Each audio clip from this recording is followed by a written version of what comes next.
Good morning, good afternoon, good evening. You are tuned in to the Vitamin D podcast, and I'm your host, Dawn Dai, and I'm here to get you excited about your lives. First, thank you for tuning in, and if this is your first time, welcome. Here on the Vitamin D podcast, we are here to encourage you to live your best life, and that comes down with realizing that you are your greatest asset. So on this podcast, we have tons of inspiring conversations and we cover various inspiring insights just so you can be your best self. And sprinkled in here and there, we do something called the Vitamin D advice letters. We go into our email bag and we answer questions from listeners about love, relationship, about purpose, about whatever. And we did our first one and this is our second one. And after such an immediate abundance reply, I got in there and I decided to dig out a few more. And if you need advice on something going on, feel free to shoot me an email at VitaminD@DawnDaiSpeaks.com. That's VitaminD@DawnDaiSpeaks.com. So let's dive in and see what we need to talk about. So without further ado, it's time now for your doses of vitamin D. Get your vitamin D right here with me and get excited about your life. All right, taking a look at the first letter. Subject, no job, no girlfriend, no career. Dear Dawn, for most of my life, I had a plan. An A, B, C, and D. But suddenly that was all wiped away. I'm 35, a bartender by trade and a writer by passion, and I live in LA. I had an extremely nice bartending gig, and even after that fell through, I got so much experience I could have got a gig anywhere. Now all the bars are closed or near enough to it. I'm still technically employed, though I'm on a leave of absence at the moment. Before COVID, I got back together with my ex, and things were going great until July. My lease was up and we moved into her house. Things changed. We weren't compatible, honestly. A whole story that I won't bore you with, but the essential point is that it didn't work out. She kicked me out on the same night we broke up, so all my stuff in my car, no job, and not wanting to be a burden to my friends, I moved. I drove back from the West Coast to the East Coast.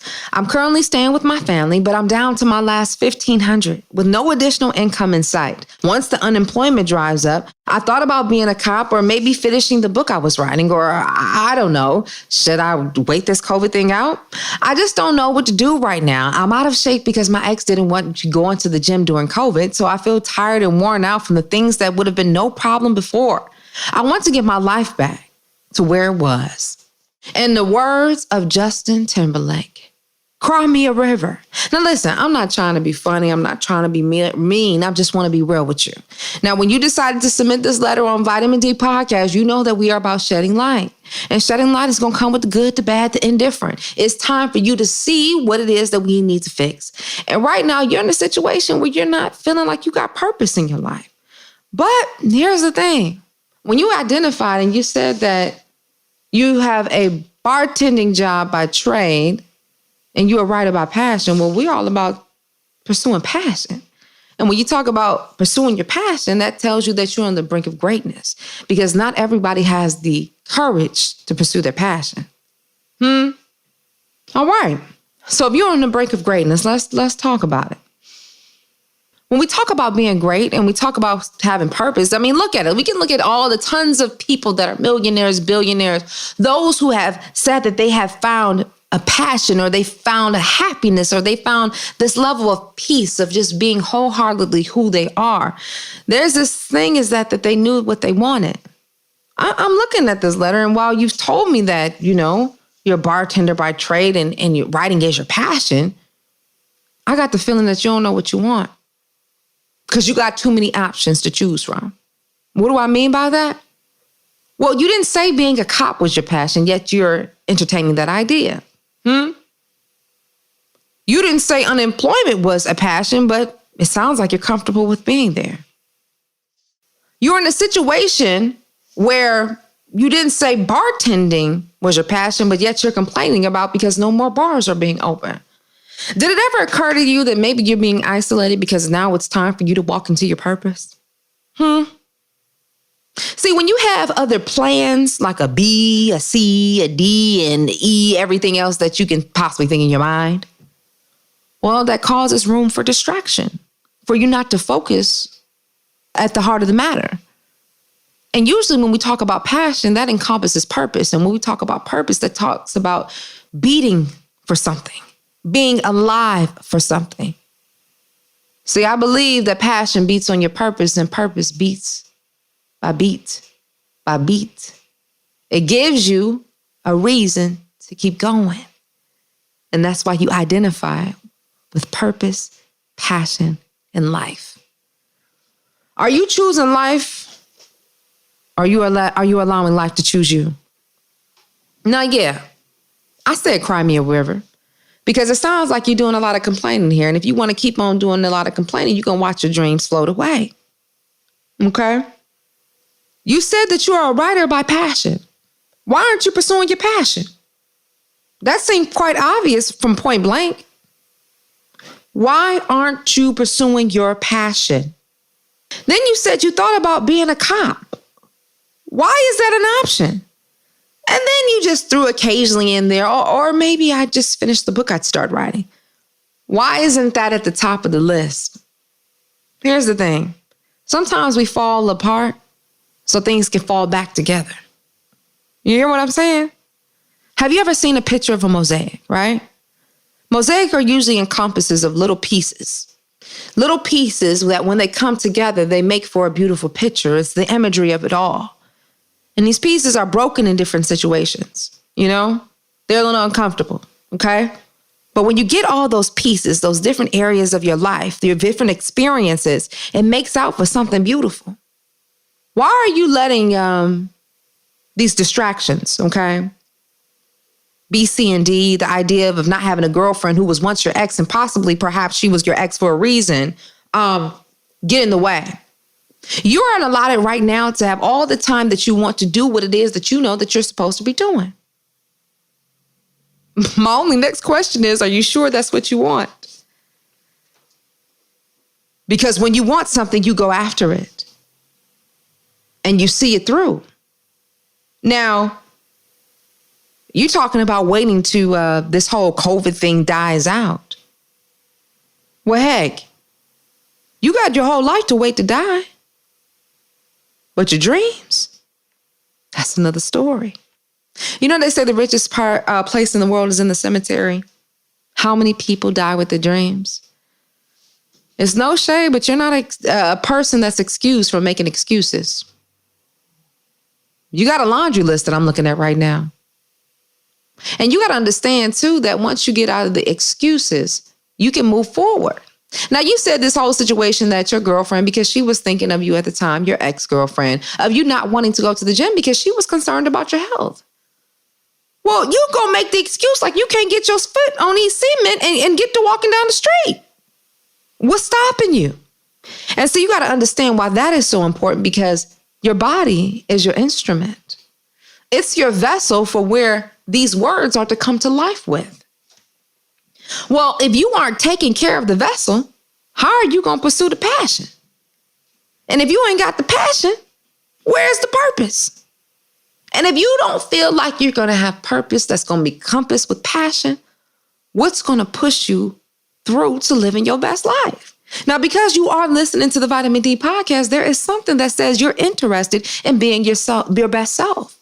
Well, right now, I'm going to need you to cut the lights on. And I'm going to need you to see yourself for where you are and where you are right now. I'm going to need you to realize these seeds that you hold in your hand, these acorns. And I understand that in this season, this might be a sowing season. It's time for you to get back in the books and to sow those seeds. See, because you got a book inside of you and you probably have several books. Heck, you might have some movies. You might have some television scripts. You might have a poem. You might be the next editor, whatever it is. It's time for you to get back to you. It's time for you to love on yourself, because when you love yourself, you do right by yourself. And you say, I just want to get back to my life to where it was. Well, I don't know exactly that's where you want it to be. Again, you said your passion was writing, but yet you're talking about having a bartender. You said that you had got back together with your ex. Well, wasn't she your ex for a reason? Think about it. I just want you to think about it. Now, again, we got to understand that greatness was predestined on our lives, but we make the decision in order to be great. So I ask you, Do you want to be great? Remember, your dreams don't work unless you do. Okay, so you staying with family. You got a roof over your head. Because they're allowing to stay with you, I'm sure they're going to allow to feed you too.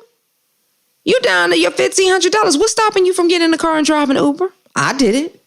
What's stopping you from driving Lyft? I did that too. What's stopping you from hustling to get your money? Stop making excuses. Put that pen to the paper and write out your book. Your dreams are waiting on you. Go down the block and take a walk. You can't keep wallowing in this sorrowness. Again, keep crying yourself a river and you're going to watch your dreams float away. Now listen, I'm not trying to be harsh, but you got greatness on your life.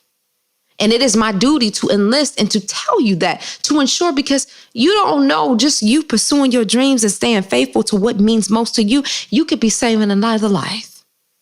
And another life after that, because I know my purpose is to speak and I know my purpose is to inspire.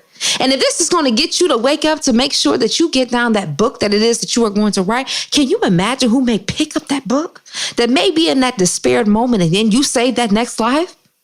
It's time for you to be great. I need you to make that decision. Okay? Decide what you want. Understand that it's time for you to love on yourself and get back to writing. I promise you, you're going to be amazed to where it takes you. All right, let's go to the next letter. Subject, my husband came out to me. Okay, all right, okay. Dear Dawn, I'm a 28-year-old female from North Carolina.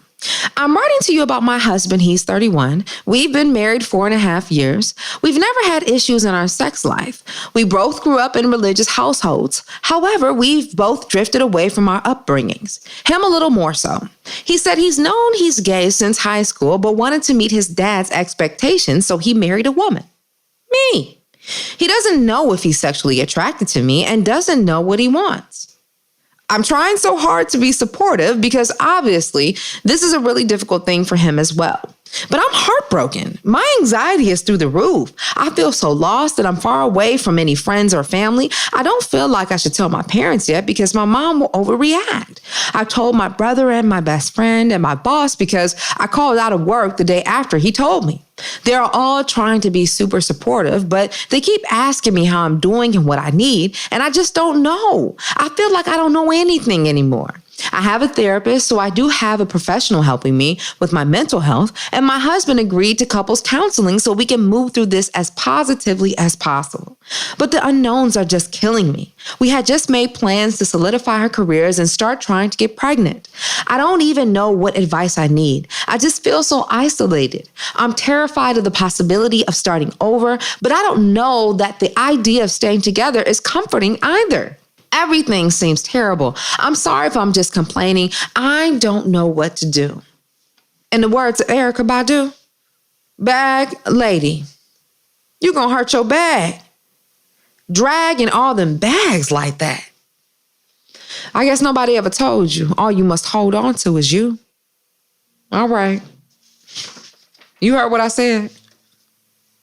You holding on to a lot of stuff. What do I mean by that? Okay, well, let's talk about it. First, you're carrying a bag of shame. You're carrying a bag of shame, and it stood out to me when you said that you didn't want to tell your mother because she will overreact. Hello? She's your mother. Of course she's going to want to protect you. She doesn't want to know that her baby is heartbroken. A man that she said that she was going to fill her forever always with isn't who he signed up to be. He isn't the man that she gave her daughter away to. Any mother would overreact. But it's interesting how you're willing to carry it. You said in here that you both grew up in religious households, all right? Okay. I feel like there's some responsibility that you take in this matter too. What do I mean by that? You're telling me in these 4.5 years of marriage that you had no idea that your husband could have possibly not been sexually attracted to you. Were you in the same relationship that he was in? Because if he's not sure that he's sexually attracted to you, were you guys having sex? I mean, you said that your sex life was fine and you never had any issues, but I'm not sure there was anything going on for any issues to have been made. You said that he told you that he doesn't know if he's sexually attracted to you. Now, this can be understood because you grew up in a religious household. So there's this whole possibility that there probably wasn't any sex before marriage. Okay, I get that. I can definitely see that. Now, that could have been a very reason as to why sex wasn't a main topic, a main thing, or essential role that started on the brink of that. But then after marriage happened, was there any sex that was being had? If so, how frequent? Like, I say this because I'm not sure that if your husband is not attracted to you, how often the performances are going on. Now, there's only so often and only very few men who can thank the funk on a cue. Again, what relationship were you in? Now, let's get back to carrying these bags. Well, you said that you weren't trying to be supportive because obviously you understand that this is a difficult time. Well, have you thought about you for a second? You carrying this shame that your husband had because he felt as though he had to impress his dad to live up to the expectations, but not realizing the sadness and the hurt that you are holding on because you want to make sure that he's still standing. I talked about this in the previous letter. Where is the love for yourself? Where is the discontent or the upset factor that your husband, who, I would assume is your best friend, and a best friend, the thing that you pride yourself on is your level of communication. But the communication there was a breakdown. So much so that you had no idea that you were just his beard. Stop playing with me. You had no idea that you were his beard. But again, I have to say that you hold some responsibility in this because I don't see that you are honoring yourself. I say that, and we see this further down in the letter.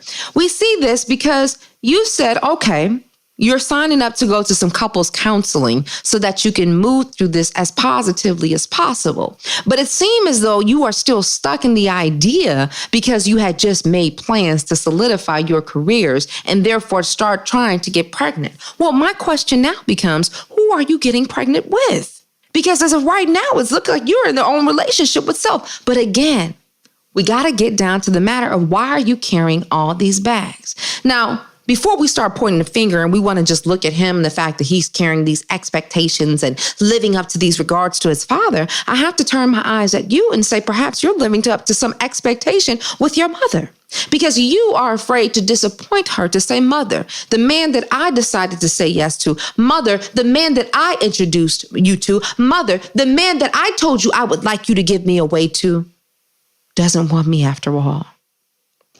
But if you look at it, I can understand those pressures. You grew up in a religious household, so that means start a family. But you got to understand every house is not a home. So I'm not sure what you're putting together. Now, do you going to drown yourself in misery because you don't want to disappoint? Because at some point, you are going to have to go ahead and free yourself. Fantasia told you that. And get out of this relationship. But I'm not sure that you really need advice either. I think what you need to do is that you're going to have to make a choice. I think that's what we feel with life. And life is all about making a choice. We need to choose what kind of life that we want to sign up to live. Do you choose to honor and love and respect yourself? Because when you make that choice, you abide by that. See, you can't be what you are already. Do you hear what I'm saying? You can't be composed of something that you don't have the pieces to. So if you are saying that you are this upright woman and you want to walk with an amazing man who loves you, well, is he everything that you thought he was going to be? Because it sounds like he may have been good looking for the outside and the picture was nice, but he's not who he signed up to be. And you shouldn't carry that guilt. Now, what you will carry now is if you decide to stay. But I'm going to need you to choose you, and I need you to choose to be great, and I need you to choose to love you. Okay? And you're going to have to realize and come to this understanding that he does not want you, that you're not what he wants because you don't have what he needs. And guess what? Frankly speaking, he doesn't have what you need either. So I need you to make a decision. You are going to have to make a decision and let these bags down because honestly speaking, you can't do everything for yourself and you can't do everything by yourself. You are going to have to list more support, and it sounds like you need your mother. You are going to need your mother to get you this. Yes, she may have a moment, but what you going to have in the secret? What, you just going to stay in this relationship and have your husband just tipping out? How long are you going to carry yourself with this stress in relationships? See, when you carry on to these stress, these diseases come into your body. Stress will take your health away like a thief in the night. You know, I was on a game show, Let's Make a Deal. And we were leaving out from the staging area to go down to the office so that we can put out the paperwork to win our prizes. So I sat down with this nurse and we were just talking about life and just talking about different things. And we were talking about the main thing that takes people out in this world. And she said, well, a lot of people think cancer. And I'm thinking like, bingo, yeah, my mother died of stage 4 breast cancer. So I can understand and I can relate to that. And she said, no, the main thing that people die away is stress. Well, hey, you said it right here. You said the anxiety is taking you through the roof. And you're at a point that you're far away from any family or friends. So who is there? Are you just going to allow yourself to spiral out of control? Because this career that you talked about, how you guys were talking about solidifying, well, you had to call off work. In a minute, you're not going to even have a career to solidify so that it can become solid. Do you hear what I'm saying? Now, the whole idea of this couples counseling so you can move through this as positively as possible, I'm wondering what kind of outcome you're wishing for. Now, is this couples counseling is in a sense of, so there's an understanding and there's a communication and now we're getting a sense of why we must go our separate ways? Or is this a situation where you're trying to figure out how to work this out together? Take some time and think about it, but I'm going to need you to choose you and to love you and understand that you deserve a husband that's going to be open. And I want to say another thing. You're 28 years old. If you look at the statistics now, people your age are not even in a relationship to even have a baby yet. Now, I'm not saying that it's a common thing to do or uncommon. It's whatever you choose. But what I'm trying to say, you still have a lot of life to live. Don't forget that. So don't let this stop your life. And that's what happens with bag ladies. See, when you carrying so much stuff, in a minute, you're going to be stuck and you can't move. But when you decide to love on yourself, you decide to realize how free you really are. So I encourage you to pack light. Take note from Erykah Badu. Okay? All right. Let's move on to the next one. Subject, life's been derailed. Dear Dawn, I'm a 48-year-old woman living on the East Coast. I feel like I've lost a lot of my mojo in the last month thanks to a poor discipline. See, I've been able to keep my head through the last few months and even years through a mindfulness practice. Every day I wake up before dawn, meditate, then have a cup of coffee, focusing on the things I'm thankful for and what I plan to do as the sun rises. I started in my 20s and ever since I've kept it up for almost every day and I just feel like it centers me. But since this pandemic started, I have actually found myself more busy, not less. The nature of my job was such that I could work from home, but my job description changed to the point that I can no longer effectively do my morning routine. On top of the fact, I'm sharing my apartment with my 23-year-old sister who was going to graduate school online. There's not a lot of space there, and it feels like there's less time in the day. Now, I'm no stranger to change, but with something so central to my daily routine being thrown off, I just feel like I've been spiraling the last 2 or 3 months. I've tried waking up earlier, but my body just feels exhausted, and I end up being worse at work. Do you have any advice? How can I get back into my groove or even soften the pain of establishing a new one? In the words of the brother Ice Cube, check yourself before you wreck yourself. Yeah, I said it. Check yourself before you wreck yourself. What do I mean by that? Honey, you got to protect your peace. This is what you said that stood out most. Let's look at it here. When you look at a boat, right? They have something called an anchor. An anchor is kind of like that central thing that gets the boat from just going whatever. It centers it, right? It keeps it steady. And when you're steady, you can see things. You can hear things better. You'll find it when you're looking for something, you got to cut down the music because you got to see better. Or sometimes when you need to hear something, you may need to close your eyes so that you can focus and tune in. Well, guess what? It sounds like your piece has been dismantled. And like anything, I think we have to take responsibility in our lives. And right now, I'm going to have to get that to you because you got to set your boundaries. See, you're thinking of ways of, accommodating everything outside of you. And so what you got to understand that some things are non-negotiable. And one thing that I know for sure, self. You are non-negotiable. There's one thing I learned years ago from inspirational, motivational speaker, life coach, business coach, Lisa Nichols. She says, sometimes you have to allow your no to others, whether that be things or people, to be the yes to yourself. No, I get it. I understand we are in trying times. I lived in New York, so I can even understand how small of a space that you may be in. But see, you got to find your peace. Now, you're taking away or robbing yourself from the one thing that centered you, and that was your meditation in the morning, which is something I can relate to as well. I like waking up at 4:30, right before the sun comes up. I got my candle going, I got my incense, and I'm in my meditation, just connecting with self. And it's nothing like when that sun comes up and it kisses you and it's like everything is cut on, the lights are cut on.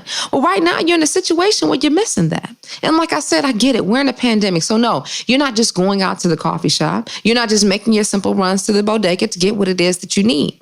But you got to make sure to preserve you. And I understand this job has, you working from home, but guess what? You step into the responsibility where you have to set your parameters. You have to set your boundaries. If that means you're not starting work before 8 o'clock, 7 o'clock, 9 o'clock, don't start it. If that means you got to hit to end work at 3, at 5, at 7, that means you got to stop it. If you don't set the parameters, if you don't set the limits, if you don't establish the boundaries, how can you expect anybody else to respect it? Heck, if you don't see it, how you expect me to see it? I can't tell you what you need, but you can show me what you want. But see, you can only want what it is that you know that you need. Does that make sense? Set your boundaries. Find your peace. I can imagine. It sounds like your sister's 23, you're 40. So that probably means to me that you probably serve as some type of maternal figure for your sister. I get it.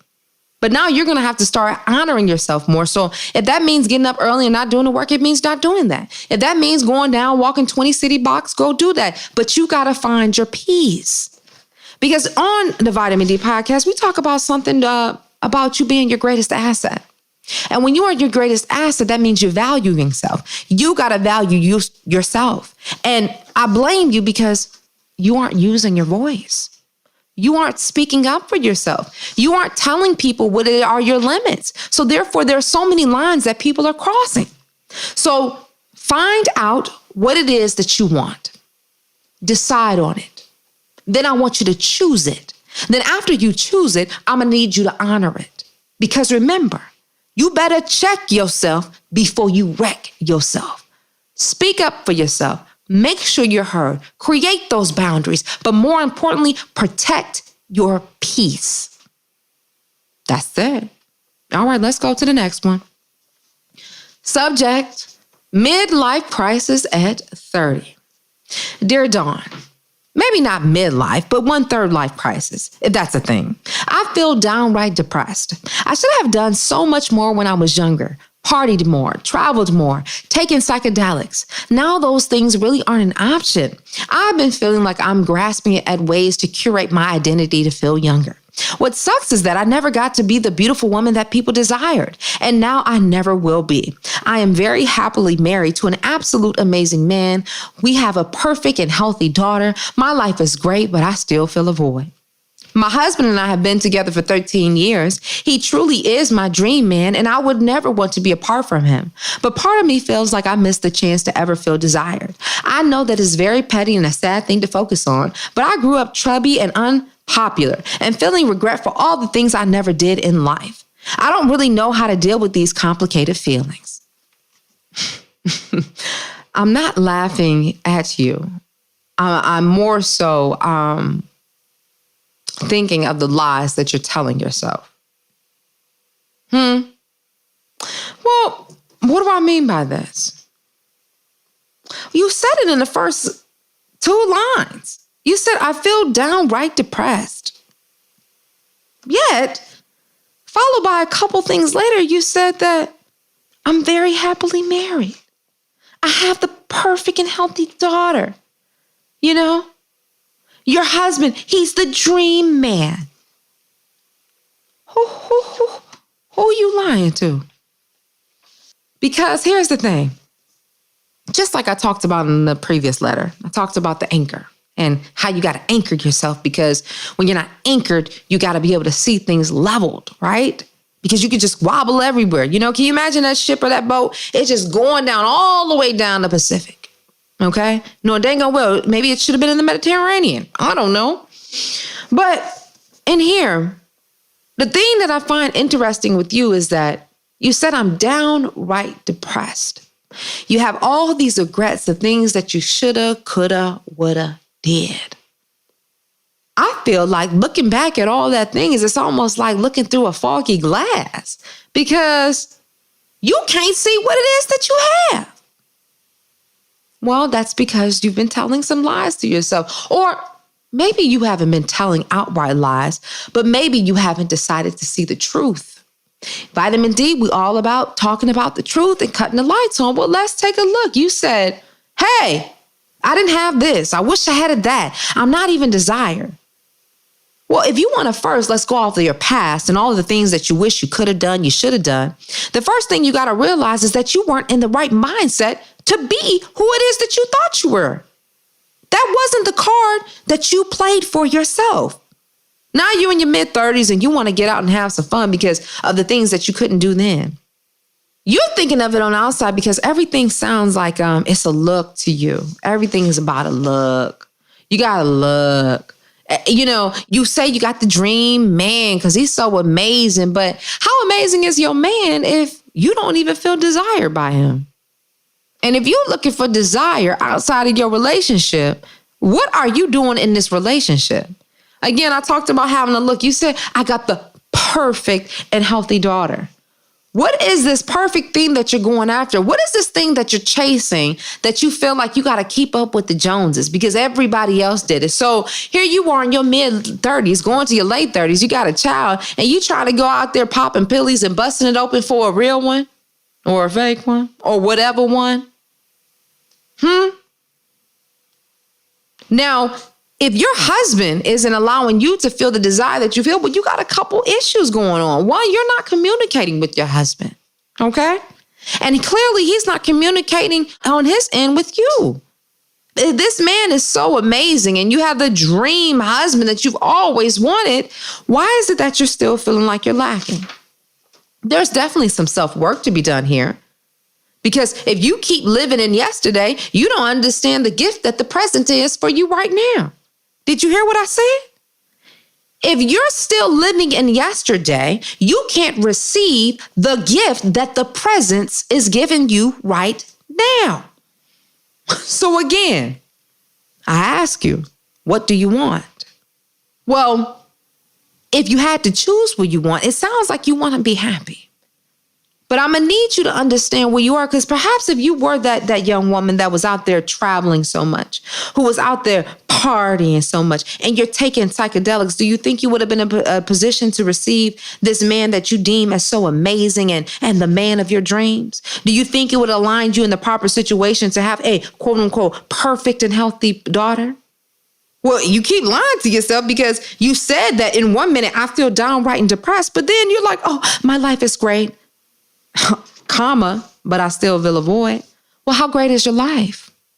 You can't fix what you don't need, no needs fixing. And see, the issue that I see in this letter is that you're trying to fix what's already been passed and what's already done. The past is over and done with. You don't live there anymore. But you need to do some work in creating who you are right now. And it sounds like you may need to possibly go talk to somebody. You need to muster up whatever it is that you're looking on the outside for. You need to find that within. Do you check what I'm saying? You are going to have to decide to love yourself self. Now, you know, what tops all of this off is that where are you loving you? You know, I can relate to your situation a bit. Now, I'm not in a situation where I'm married and I have children yet, but I too have been overweight my entire life. And one day I was talking to a friend and I was just looking, I was like, oh my gosh, I have completely destroyed my body. I've ate all this stuff. And my friend said, that's not fair. Because Dawn, you got to look at what was the situation that you were in. What were you carrying in that moment? Because at the time, you could not see. And the same goes for you. This young girl could not see. She was in a state where she didn't know that she was desired. But what makes me alarmed is that now you're in a relationship where you're not feeling desired by your husband. There's some inner work that needs to be done. And it's a conversation that you need to have with your husband. Because if you aren't desiring you, why would anybody else desire you? Let down this facade about everything so great and perfect and now figure out what the work needs to be done. Because best believe if you're feeling downright and depressed, you don't think your husband is sensing that? You don't think your baby girl is sensing that? Check yourself now. And sometimes you're going to have to do a little check-in, okay? Sometimes you're going to have to choose to love you. And right now it's time to love you first. Get over this perfect thing. No, it's not a midlife crisis. No, you can't look at yesteryears, but look at now and love you from where you are now. Okay? All right, we're going to go with one more last letter. Okay? Subject, boyfriend doesn't want me to pay. Dear Dawn, my boyfriend opened up to me tonight that he doesn't like the way it makes him feel when I spend more money on him or help him out financially. We're both still young. I'm 37 and he's 35. It isn't something I always do, but have found myself doing it more lately. He's noticed, I've noticed, started to notice it when I was buying more dinners. He didn't want to cook and neither did I. So I do takeout. Noticed his changing mood when he told me once he wasn't hungry. He's always hungry. Today, I gave him money to see a doctor and to pay for his meds. He's been sick. He has a job that he feels he's stuck in and is barely making enough to cover his rent. I love him. I like to build something with him and was looking at this as a partnership. But tonight, he's got me questioning my logic. I have a modest income, less than modest if I'm honest. So now I'm not talking extravagant purchases here. I told him I'd stop if that's what he needs me to do. He told me that it makes him feel less than. I'm partially embarrassed and a little hurt. I'm an overthinker and I keep coming back to partnership. If me helping him is offensive in any way, then does he even see me as a partner?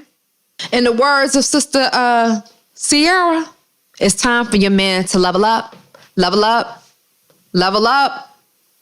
Yeah, he's going to have to level up. And I say to you, you're going to have to take yourself off the clearance rack and get behind the glass where the valuables are.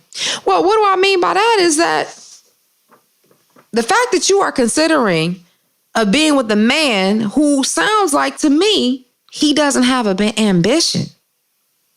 You know, Meek Mill, he said, you're going to love me for my ambition. And see, one thing about a man with ambition, they're going to consistently go after their dreams. They're going to consistently make it happen because this brother says, oh, he doesn't feel like cooking, but then it's a shame when you go buy something. So what, y'all going to sit in the house hungry? Y'all going to look at each other and just be hangry and just be mad? Ain't nobody got time for that. How can this man provide for you? He says he has a job that he feels stuck in and is barely making enough money to cover his rent. Well, he's okay with being unhappy. What are you doing? You said, I love him and I like to build something with him. What can he build with? He doesn't have the tools. He's in a situation where he's okay with being at the level he is at right now. The thing I like about you is because that you said, hey, I make a modest income, less than most, but it doesn't stop you from doing what it is that you need to do. And you sound like a woman that is resourceful. Okay? It sounds like you do know what you want, but you're not often looking at the fact of what you need. And right now he doesn't have it. Because the idea that you said that, hey, I'd stop paying for him if he needs me to. So in other words, in translation, you are going to shrink in order not to dim his light. What? When you think about relationships, or at least when I do, you got to edify each other. You guys should be illuminating off of each other. So if he doesn't have the money, he should be thinking of ways of how he's going to get the money. But what y'all gonna both sit there and be unhappy? What you just supposed to sit there and be hungry? You just supposed to sit there and not even know if y'all gonna have enough money to pay your rent on this so-and-so partnership you trying to establish? I can only wonder if you are encouraging him, but you sound like a woman that's going to hold down her man. So you guys should be talking about dreams, or I can imagine you sharing your dreams and aspirations with him. But guess what? He can't give you what he doesn't have. And this man he's lacking ambition. I told you got to realize the diamond that you are inside of you and get yourself off the clearance rack and get behind the glass where the valuables are. You got to set your standards for what kind of man that you want. Because you got to understand, just like the fact that he may not have the money right now, that's a reflection of his ambition, the fact that he's staying in a job that he's not happy in. So what, he just want to commiserate? Again, what are you looking to build? It doesn't sound like he has the bricks. Heck, he doesn't have the tools. I feel like this has been a common thread throughout all the letters that I've read today, and that's about loving yourself. And it's about learning the value of yourself. And honestly, it's the premise of what vitamin D is all about. Vitamin D is all about understanding how you are your greatest asset. And when you realize that you are your greatest asset, you realize there's value in that. And when there's value in something that you love, you treat it with care. You set different boundaries. You set levels of expectations. You understand what it means for somebody to reflect and to edify your energy. You understand what it means to level up. And right now, that's what your man needs. Now listen, by nowhere in the means of this letter do I understand that he is not a good guy. He seems like he has an honest heart. It doesn't sound like you said that he's out here and he's sleeping around and he's doing all these things. But my red flag is that he's 35. We talking about covering rent. I'm expecting you to talk about y'all trying to cover some mortgages out here. And if he's talking about he can barely pay his rent based on a job that he despises, how do you grow from that? If the brother isn't happy where he is and has no ambition to take a step forward where he wants to be, baby girl, you're in a hard place. You stuck between a rock and a hard place. And I advise you that if that rock is not a diamond, it's time for you to get to stepping. At 35, I'm not sure there's much he's going to change. Are you an overthinker? No, I think you're thinking right on time about what you want from this relationship. But now what I need you to identify is what you see yourself as in a partner. What is it that you want to reflect so that your man can reflect, so that you guys are a better union together? Woo! How was that, y'all? I thoroughly enjoyed answering these letters. I hope I gave you some insight about your life so that you can see clearly what it is that you want, aspirations that you want to do, but more importantly, understanding the value in yourself. How you have to set those boundaries, how saying no to others is yes to yourself, how honoring your passion, your dreams will get you to fulfillment, how understanding that you are who you are around. If you want to be great, you got to hang with greatness. Understanding that every relationship that you're in, platonic or intimate, it must be a reflection of who you are. So I'm here with you, and I think that we on the road to greatness. But guess what? Let's keep rocking on this journey together of shedding this light into our lives so that we can see the good, the bad, the indifference, but overall so that we can live our best life. One of my favorite quotes that I love to live by, and it says, I make myself what I am. I want you to choose whatever you need advice on. I just want you to make the decision to decide what kind of life that you want. Get out of the situation or get out of the business of trying to figure it out. I just need you to see the life that you want. And I want you to affirm it every day. You know, I have life tatted in my mouth because I speak life on what it is that I want. But I understand with speaking the life, I got to see the vision. And when they merge, that's when I manifest the reality. We're all about manifesting dreams, reality, and purpose right now. But guess what? I will always be here to guide you, always be here to give you a different insight or a different viewpoint. So if you have a letter, if you have advice about purpose, life, relationships, anything, send it over to me, and who knows? It may end up in the email bag and I can give you my advice on it. So go ahead and submit your advice letters to VitaminD at DawnDaiSpeaks.com. That's VitaminD at DawnDaiSpeaks.com. And be sure to catch us every Monday on the iHeartRadio app or wherever you listen to your favorite podcast for more insights and inspiring conversations from some of your favorite celebrities and people just like you, just like me. We're in mind to make sure you're excited about life. And if you can't get enough vitamin D, follow me on all social media at Dawn Dai Speaks. That's Dawn, D-A-I Speaks on all social media. All right? Well, until next time, always remember, you are your greatest asset.